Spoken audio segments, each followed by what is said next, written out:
आज black and white की शुरुआत हम उस सवाल से करना चाहते हैं जिसका जवाब पूरा देश जानना चाहता है, और वो सवाल यह है कि भजन लाल शर्मा कौन है। आज देश में बहुत सारे लोग गूगल पर भजन लाल शर्मा को खोज रहे हैं और जानने की कोशिश कर रहे हैं कि ये हैं कौन। आज जब राजस्थान में बीजेपी ने मुख्यमंत्री के नाम की घोषणा की तो पहली पंक्ति में वो सारे नेता बैठे थे जिन्हें मुख्यमंत्री की दौड़ में सबसे आगे माना जा रहा था। लेकिन आज जब ऐलान हुआ तो ना तो वसुंधरा राजे सिंधिया मुख्यमंत्री बनी, ना बाबा बालकनाथ बने,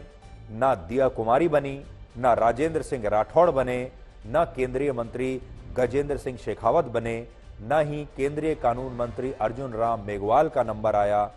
और ना ही किरोड़ी लाल मीणा का नंबर आया।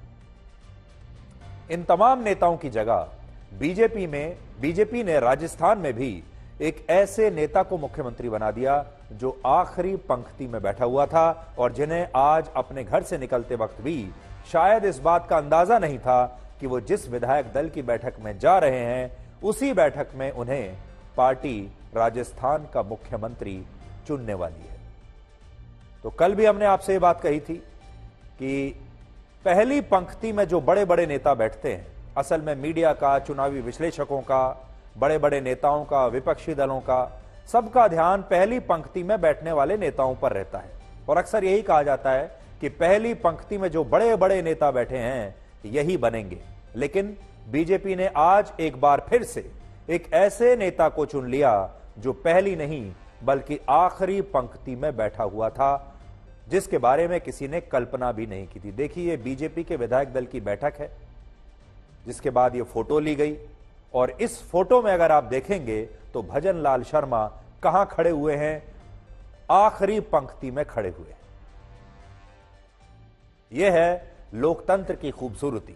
आप भी जब इस तस्वीर को ध्यान से देखेंगे तो आपको पता चलेगा कि भजन लाल शर्मा को शायद खुद भी कोई जानकारी नहीं थी कि पार्टी उन्हें इतना बड़ा पद देने वाली है। लेकिन ऐसा हुआ और बीजेपी ने मध्य प्रदेश और छत्तीसगढ़ की तरह राजस्थान में भी सबको चौंका दिया। और खुद भजन लाल शर्मा के लिए आज के इस पूरे घटनाक्रम पर यकीन करना मुश्किल था। मुझे पूरा यकीन है उन्हें भी लग रहा होगा जैसे वो कोई सपना देख रहे हैं, और ऐसा सपना जो शायद पूरा भी नहीं होने वाला। लेकिन ये सपना नहीं, हकीकत थी। इससे भी बड़ी बात यह कि भजन लाल शर्मा को मुख्यमंत्री बनाने का ऐलान बीजेपी ने देखिए किससे करवाया। यह ऐलान करवाया वसुंधरा राजे सिंधिया से, और शायद आज का दिन वसुंधरा राजे सिंधिया के राजनीतिक जीवन का सबसे मुश्किल और अशुभ दिन था। आज जब केंद्रीय पर्यवेक्षक के तौर पर राजनाथ सिंह और बाकी बड़े नेता जयपुर पहुंचे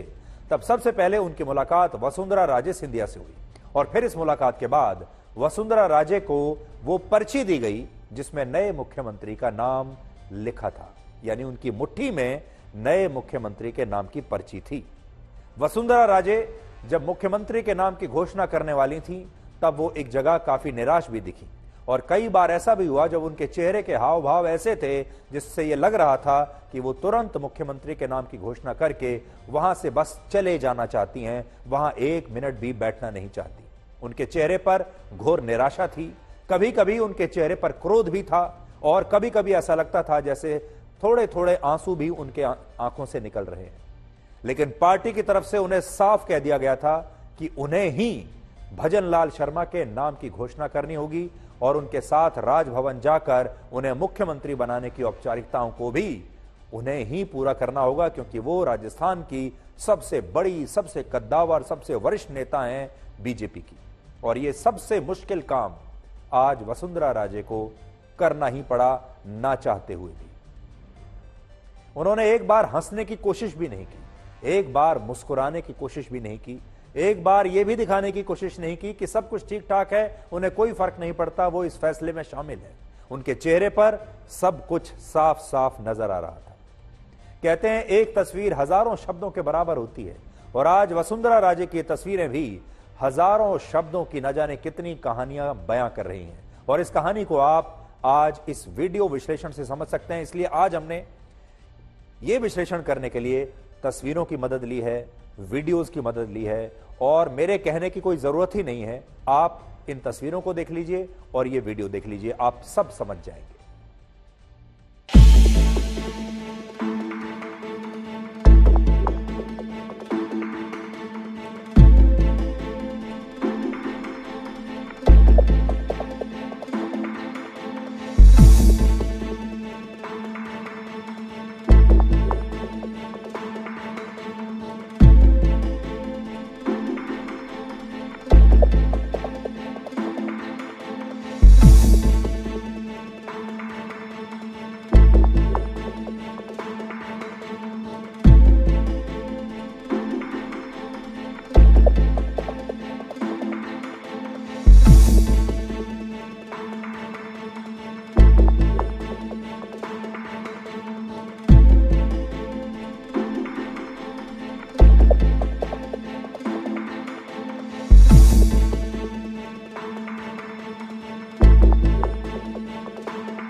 1947 में एक बड़ी मशहूर फिल्म आई थी जिसका नाम था दो भाई, और उसमें गीता दत्त का एक सुपर हिट गाना था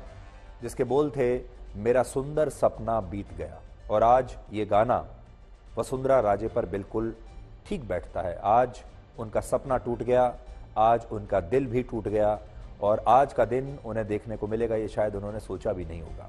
आज आपको यह भी देखना चाहिए कि कल जब इसी तरह की स्थिति मध्य प्रदेश में शिवराज सिंह चौहान के सामने थी, यानी जब शिवराज सिंह का राज समाप्त हो रहा था उन्हीं की आंखों के सामने,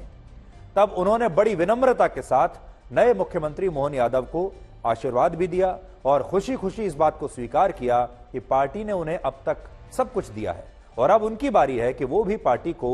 वापस कुछ लौटाएं। लेकिन शिवराज सिंह चौहान की तुलना में जब आप वसुंधरा राजे की इन तस्वीरों को देखेंगे तो आपको पता चलेगा कि वो भजनलाल शर्मा को मुख्यमंत्री चुने जाने से बिल्कुल खुश नहीं थी और इस बात को उन्होंने छुपाने की कोशिश भी नहीं की और इस बात को मंच पर रहते हुए वो स्वीकार बिल्कुल नहीं कर पा रही थी। तो दो तस्वीरें आज आप देखिए, एक शिवराज सिंह चौहान की तस्वीर जब उनके सामने नए मुख्यमंत्री बैठे, जब उनका राज समाप्त हो रहा था,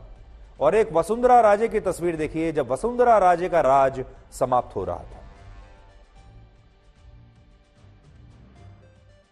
बड़ी बात यह है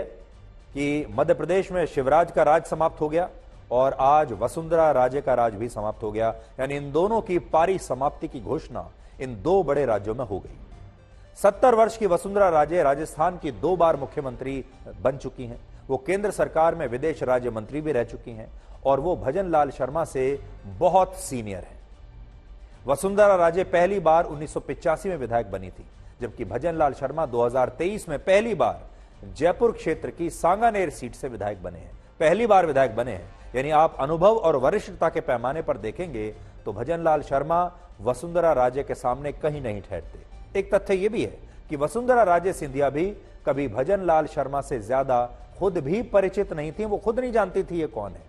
वसुंधरा राजे सिंधिया जब जयपुर में पार्टी के कार्यक्रमों में आती थी तब भजनलाल शर्मा उनके पीछे सबसे आखिर में खड़े होते थे और कई बार ऐसा भी होता था जब भजनलाल शर्मा की मुलाकात वसुंधरा राजे से हो भी नहीं पाती थी, मतलब वो वसुंधरा राजे के पास भी नहीं पहुंच पाते थे। लेकिन समय का चक्र देखिए और इसी को हम लोकतंत्र की खूबसूरती भी कहते हैं कि आज वही भजनलाल शर्मा राजस्थान के मुख्यमंत्री हैं और वसुंधरा राजे उनके सामने मात्र एक विधायक है।